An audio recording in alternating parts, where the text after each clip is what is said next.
Pronto, bacana? Voltamos aí. Ótimo. Vamos agora retomar e com a questão de número 4. Joga ela para mim, eu vou destacar.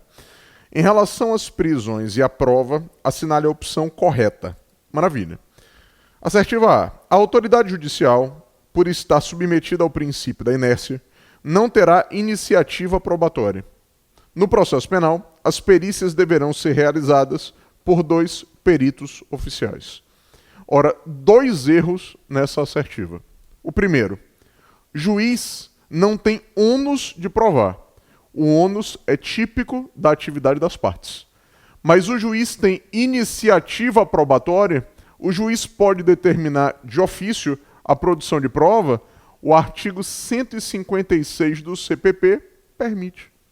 Mesmo que o artigo 156 do CPP tenha que ser lido com muito cuidado, já que o artigo 3º-A de água do Código, que ainda está suspenso, mas ele diz que o juiz não pode substituir a atividade do Ministério Público na prospecção da prova. Ora, mesmo com essa previsão trazida pelo pacote anticrime no artigo 3º-A, que ainda está suspenso, insisto, é importantíssimo constatarmos que o entendimento que vai preponderar é que a iniciativa probatória do juiz vai persistir como última ratio, como medida extrema, mas o juiz continua com iniciativa probatória. E o segundo erro da assertiva. Ora, perito oficial, que é o perito concursado, ele atua monocraticamente. Ora, eu precisarei de 2 peritos quando o perito é não oficial. Beleza? Então, assertiva A, descartada. Joga a lousa.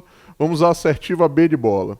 Na hipótese de crime de ação privada, o ofendido ou seu representante legal decairá do direito de queixa ou de representação se não o exercer dentro do prazo de 6 meses, contado do dia da ocorrência do delito. Doutor, o prazo decadencial para ajuizar a ação privada ou para exercer a representação no crime de ação pública condicionada, o prazo é de 6 meses. Mas esse prazo não é contado da ocorrência do fato. O prazo é contado, destaca isso, do conhecimento da autoria do crime. O prazo é contado do dia em que o ofendido sabe quem é o criminoso. E esse prazo, por ser um prazo decadencial, é um prazo fatal. Ele não se suspende, não se interrompe e não se prorroga. E esse prazo é contado, olha o cuidado, delegado, de acordo com o artigo 10 do Código Penal. O que significa dizer que o dia do conhecimento da autoria já é o primeiro dia, já estará incluído na contagem. Beleza? Tudo bem? Agora joga a lousa, eu vou avançar, eu saio da assertiva B e pretendo ingressar na assertiva C de casa. Veja, em nenhum caso a prisão preventiva será decretada se o juiz verificar, pelas provas constantes dos autos, que o agente praticou o fato em estado de necessidade, em legítima defesa, em estrito cumprimento do dever legal ou no exercício regular de um direito. Eis a previsão do artigo 314 do CPP. Essa assertiva está correta, é o nosso gabarito. Se o sujeito agiu amparado por qualquer excludente de ilicitude, e as excludentes de ilicitude estão positivadas no artigo 23 do Código Penal, não caberá a decretação da prisão preventiva em consonância com o artigo 314 do CPP. Beleza? Tudo bem? Nós vamos para as próximas assertivas. Joga a lousa. Eu vou agora para a assertiva D de dado. Após assaltarem uma farmácia no centro de Belém, 2 homens fugiram em direção a Cuiabá. Policiais civis do estado do Pará, que passavam próximo ao local, saíram em perseguição, mas só efetuaram a prisão dos assaltantes na capital do Mato Grosso. Beleza. Nessa situação, a prisão é ilegal, uma vez que os referidos policiais deveriam ter acionado as autoridades policiais locais, pois não têm autorização legal para atuar em outra unidade da federação. Ora, doutor, olha o cuidado. Por favor, os policiais civis passavam pelo local e saíram em perseguição. Se existe perseguição, a perseguição pode transbordar os limites da comarca e os limites do Estado? Isso é possível. Isso é plenamente possível. À luz do que você extrai dos artigos 250 do CPP e também do 290 do CPP. Beleza? Tudo bem? Então eis a ideia. Assertiva D de dado descartada, completamente falsa, porque eles sim poderiam transbordar os limites da comarca ou do próprio Estado. Agora, joga lousa, me permite ingressar na próxima questão, questão de número 5. Ora, quanto ao processo comum, às testemunhas e ao arquivamento do inquérito, assinale a opção correta. Vamos lá. Ora, assertiva A. Apenas o delegado de polícia poderá mandar arquivar os autos do inquérito policial, sendo vedado tal ato ao juiz. Totalmente falso, porque delegado não arquiva inquérito à luz do artigo 17 do CPP. Quem é que arquiva? Bem, com o pacote anticrime, quem arquiva é o MP, submetendo o ato à homologação de um órgão de cúpula do próprio Ministério Público, caput do artigo 28. Só que essa previsão está suspensa. Então, quem é que está arquivando? O juiz, diante do requerimento do Ministério Público. De todo modo, o ponto pacífico, o delegado não arquiva. Logo, assertiva A, descartada. Joga a lousa, assertiva B de bola. O depoimento da testemunha será prestado oralmente, sendo permitido trazê-lo por escrito. Falso. A testemunha pode trazer apontamentos. Trazer o depoimento por escrito? Não, pelo amor de Deus. Falso. Descarta. Joga a lousa. Letra C de casa. O procedimento comum sumário será adotado quando tiver por objeto crime cuja sanção máxima combinada for inferior a 6 anos de pena privativa de liberdade. Falso. Na verdade, o sumário é aplicado aos crimes com pena máxima menor do que 4 anos. E o ordinário, aplicado aos crimes com pena máxima igual ou superior a 4. É assim que funciona na engenharia do artigo 394 do Código de Processo Penal. Beleza? Joga a lousa. Próxima assertiva. Me permita agora ingressar na letra D de dado. Será observado o procedimento comum ordinário quando tiver por objeto crime cuja sanção máxima combinada for igual ou superior a 4 anos de pena privativa de liberdade. Eis o nosso gabarito, a nossa letra D de dado, inerente à questão 5, à luz do artigo 394 do Código de Processo Penal. Me permita ingressar na questão de número 6. Vamos a ela? Vamos aqui, de maneira objetiva, impulsionar a matéria? Joga a lousa. Olha o tratamento da questão 6. A respeito das prisões em flagrante, preventiva e temporária, assinale a opção correta. A de água. A prisão temporária será decretada de ofício pelo juiz, ou em face de representação da autoridade policial ou de requerimento do Ministério Público, e terá o prazo de 5 dias, prorrogável por igual período, em caso de extrema e comprovada necessidade. Onde é que está o grande erro? A decretação de ofício. A prisão temporária ela é regulada na Lei 7960 de 89. E não cabe decretação de prisão temporária de ofício. Assim como hoje a prisão preventiva também não pode ser decretada de ofício, em consonância com o respeito ao sistema acusatório. Portanto, assertiva A, totalmente descartada. Agora, joga a lousa, B de bola. Vamos a ela. Em até 24 horas após a prisão em flagrante, será encaminhado ao juiz competente o auto de prisão, acompanhado de todas as oitivas colhidas e, caso o autuado não informe o nome de seu advogado, cópia integral para a Defensoria Pública. Eis aqui o nosso gabarito. A questão é gabaritada pela assertiva B de bola em uma conjugação dos artigos 306 e 310 do Código de Processo Penal. Beleza? Realmente, em até 24 horas da prisão, o auto tem que chegar nas mãos do juiz competente. Ora, com que intuito? Com o intuito da realização da audiência de custódia, que está regulada no caput do artigo 310. E se o flagranteado não tem advogado nas mesmas 24 horas da prisão, você, delegado, faz chegar ao defensor público uma cópia do auto de flagrante. E nas mesmas 24 horas contadas da prisão, à luz ainda do artigo 306 do CPP, deve chegar na mão do flagranteado a nota de culpa. Nota de culpa como breve declaração, contendo os motivos da prisão, quem é o condutor e quem são as eventuais testemunhas. Tudo bem? Beleza? Eis a ideia. Então, joga a lousa, gabarito, nossa letra B de bola. Agora me permita aí as demais assertivas. É inadmissível a decretação de prisão preventiva em crimes culposos e em infrações punidas, no máximo, com pena de detenção. Calma. A prisão preventiva não é admitida em crime culposo mesmo, é o que prepondera.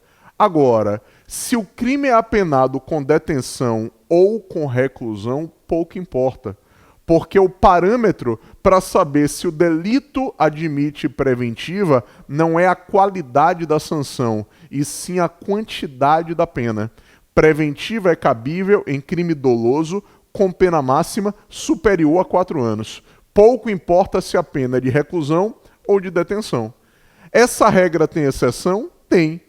Eventualmente, a quantidade de pena máxima é irrelevante. Se o sujeito é reincidente em crime doloso, se o sujeito descumpriu medida protetiva no âmbito da violência doméstica, se o sujeito descumpriu medida cautelar do artigo 319 e se o sujeito não tem identificação civil. Então, eis a engenharia da exegese do 313. Agora, ser apenado com reclusão ou detenção é irrelevante para sabermos se o crime comporta ou não prisão preventiva.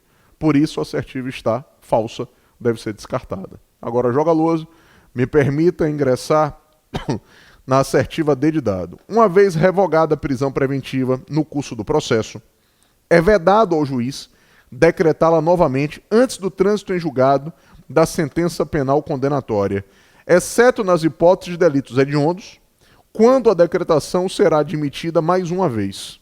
Ora, essa assertiva traz a invenção do examinador. Isso aqui é fruto total de invenção, porque ela não tem pé nem cabeça. A prisão preventiva segue a cláusula rebus sic stantibus. A prisão preventiva pode ser decretada, revogada e redecretada. É o que diz o artigo 316. Qual é o termômetro? A presença ou desaparecimento das suas hipóteses de decretação. É importante aqui destacarmos o direito ao não esquecimento. O que é que isso significa? Como novidade do pacote anticrime inserida no 316, a cada 90 dias, o juiz tem que revisitar os fundamentos da prisão preventiva. O juiz tem que remotivar e destacar se a prisão será ou não manutenida, em razão da perenização ou não dos seus fundamentos. Eis a ideia. Então aqui, doutor, muito cuidado. Prisão preventiva não tem prazo.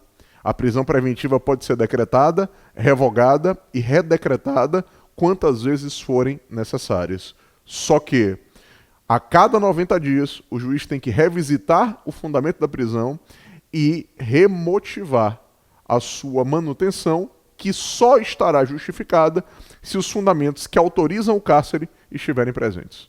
Tudo bem? Beleza? Com isso, joga a lousa, eu me permito avançar, eu saio da questão 6 e vou ingressar na questão de número 7.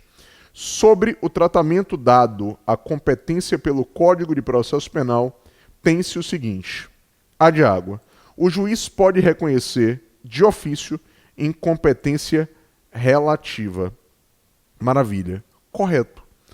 No processo civil, essa discussão é acalorada. Inclusive, tem até súmula do STJ.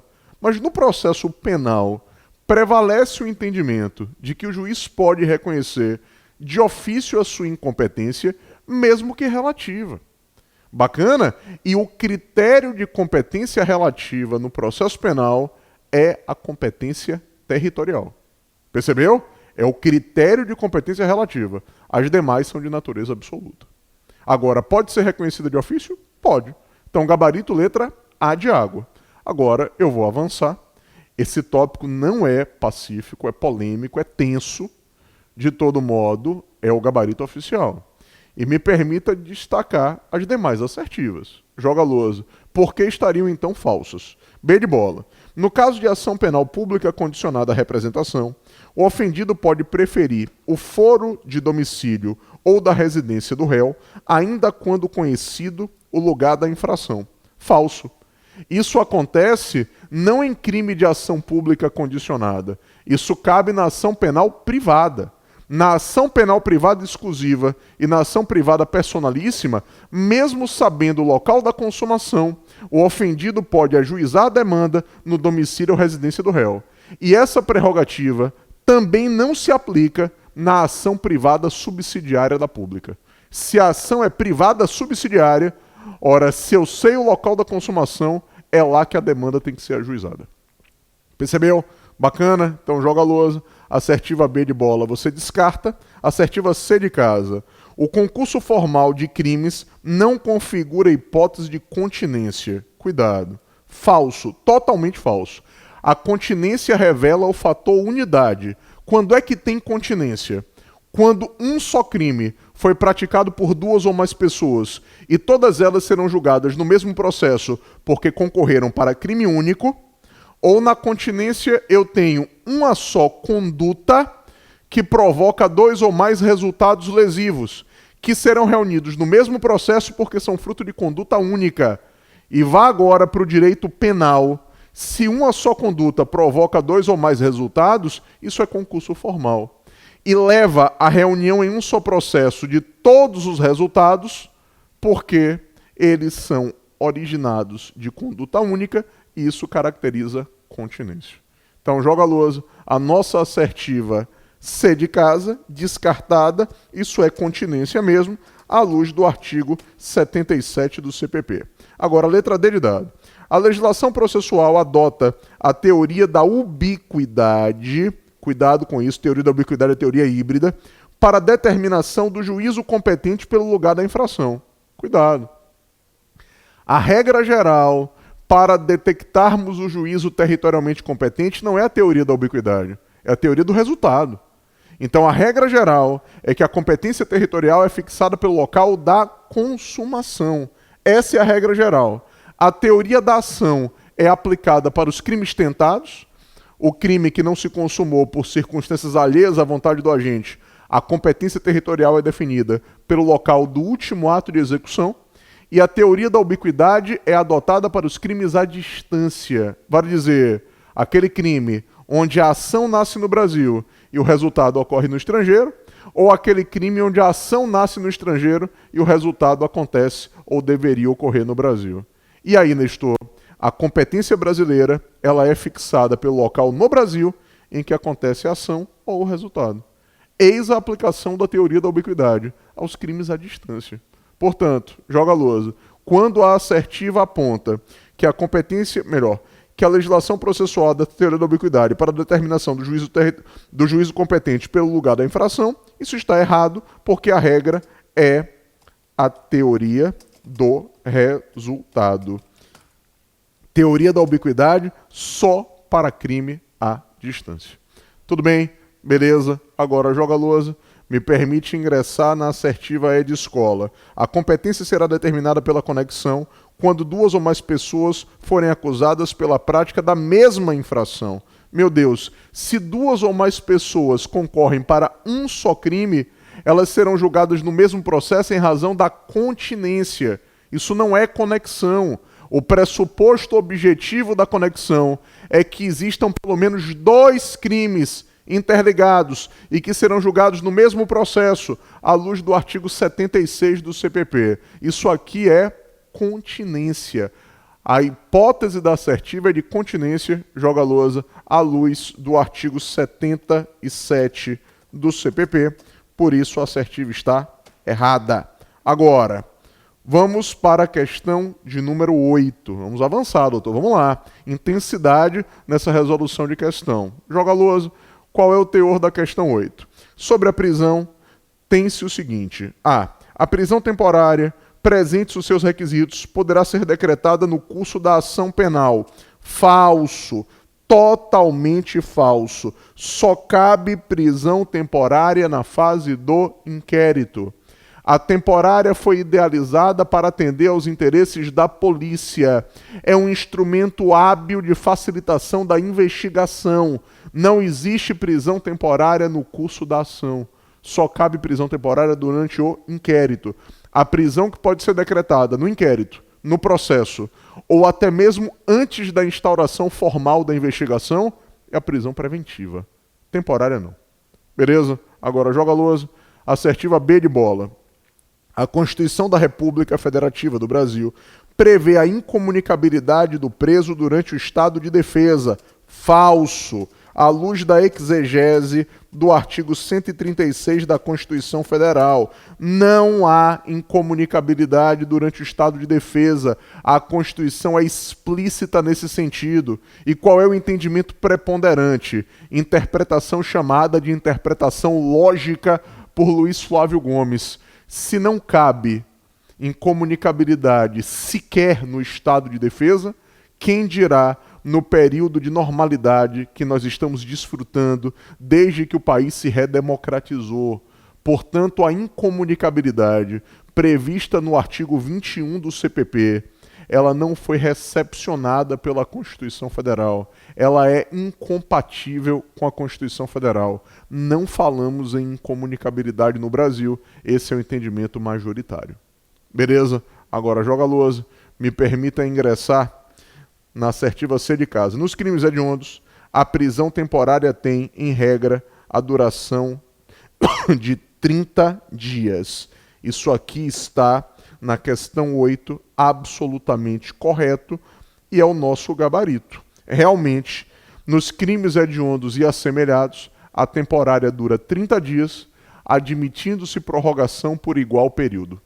Beleza? Claro que se for prorrogar, quem é que vai deliberar? O juiz. E o juiz delibera motivadamente se ele for provocado. Não cabe prorrogação de ofício. E para que o juiz decida quanto à decretação da temporária ou quanto à prorrogação do prazo, ele vai ouvir o Ministério Público. Beleza? Mas a assertiva foi mais humilde. Ela falou apenas da dosagem temporal. E nos hediondos, o prazo da temporária é de 30 dias? Sim, com prorrogação por igual período. Beleza? Então eu vejo assim, com prorrogação por até mais 30. É o mais adequado em falarmos. Agora, joga a lousa. Me permite destacar a nossa assertiva D de dado. Após a alteração legislativa promovida pela Lei 12.403 de 2011, essa lei reformou o sistema prisional. É possível a decretação da prisão preventiva pelo juiz de ofício durante a investigação. Falso. Não cabe decretação de preventiva de ofício nem na investigação. Foi o que já disse a Lei 12.403, quando reformou o 311. E agora, com o advento do pacote anticrime, reformulando de novo o 311, a preventiva não pode ser decretada de ofício nem mesmo durante o processo. Beleza? Então, preventiva de ofício, ó, deleta. Nem na fase do inquérito, nem na fase do processo. Eu sei que o artigo 20 da Lei Maria da Penha admite a decretação da prisão preventiva de ofício no inquérito e no processo. E a doutrina majoritária afirma que o artigo 20 da Lei Maria da Penha, hoje ele está desconforme com o sistema acusatório. A doutrina majoritária vem entendendo que o artigo 20 foi esvaziado, exatamente porque, mesmo na violência doméstica, não caberia decretação de ofício. O seu examinador no Paraná deve ter muito cuidado nessa abordagem, porque a doutrina em peso critica visceralmente o artigo 20 da Lei Maria da Penha. Porque, se não vai caber decretação de ofício da prisão preventiva em qualquer outro caso, também não deve caber no âmbito da violência doméstica. Porque isso atende ao respeito ao sistema acusatório. Beleza? Tudo bem? Agora joga a lousa. Me permita ingressar na letra E de escola. Então, olha a assertiva E. É causa de revogação da prisão preventiva o extrapolamento pela autoridade policial do prazo de conclusão do inquérito policial. Cuidado. Se a prisão preventiva é temporalmente excessiva, ela se transforma em prisão ilegal. E uma prisão ilegal deve ser relaxada. Agora, quando o delegado ultrapassa o prazo que ele tem para a conclusão do inquérito, isso não leva necessariamente ao relaxamento da prisão. Imagine, o delegado tem 10 dias para concluir o inquérito quando o sujeito está preso. Esse prazo até admite prorrogação por previsão do pacote anticrime. Mas imagine que o delegado levou 11 dias e encaminhou o inquérito. Quando o sujeito está preso, o promotor tem 5 dias para oferecer a denúncia. Imagine que ele ofereça em 3, no intuito de compensar e no intuito de fazer valer a ideia de proporcionalidade. Não vai haver ilegalidade. Beleza? Então a ideia aqui é que não seria revogação e sim relaxamento, mas não necessariamente o extrapolamento do prazo leva de maneira impositiva, incontesta, em qualquer caso, a que a prisão ceda a liberdade. Beleza? Tudo bem? Essa seria a ideia, a essência no âmbito do nosso examinador. E eu vou me permitir, joga a lousa, a ingressar com você na questão de número 9. Ora, dispensa-se a reserva de jurisdição. Então eu quero saber o ato que não depende de reserva de jurisdição. O ato que pode ser praticado por uma autoridade que não seja o juiz. Vamos analisar. Joga a lousa. Primeiro, decretação de prescrição. Ora, quem vai declarar a extinção da punibilidade pela prescrição é o magistrado. Cláusula de reserva de jurisdição. O que mais, Nestor? Joga a lousa. Minha letra B de bola. Ora, para prisão temporária do investigado, só quem pode decretar prisão preventiva ou temporária é o magistrado. Cláusula de reserva de jurisdição. Então a B está fora, não é o que eu estou procurando. Joga a lousa. Olha a nossa letra C de casa. Para declarar a cassação da fiança prestada. A fiança cassada é aquela fiança estabelecida por equívoco. Então imagine, ora, foi arbitrada a fiança e depois se percebeu que o crime é inafiançável. Tem que cassar a fiança. E a cassação da fiança leva à decretação da preventiva. Quem é que vai deliberar? O juiz. O juiz, você delegado não pode cassar a fiança. E agora, joga a lousa, me permite fazer o destaque para a realização da reprodução simulada do fato. Ora, é o que nós estamos procurando. A realização de reprodução simulada ou reconstituição do crime está pautada no artigo 7º do CPP. E você, delegado, tem atribuição para determinar a reprodução simulada do fato. Ela não está adstrita à cláusula de reserva de jurisdição, joga a lousa, à luz do que eu posso extrair do próprio artigo 7º do nosso CPP. Beleza? Tudo bem? Com isso, eu concluo o bloco 4 e vamos ingressar no bloco 5 no nosso próximo bloco. Bacana? Guardo você. Um abraço. Até lá.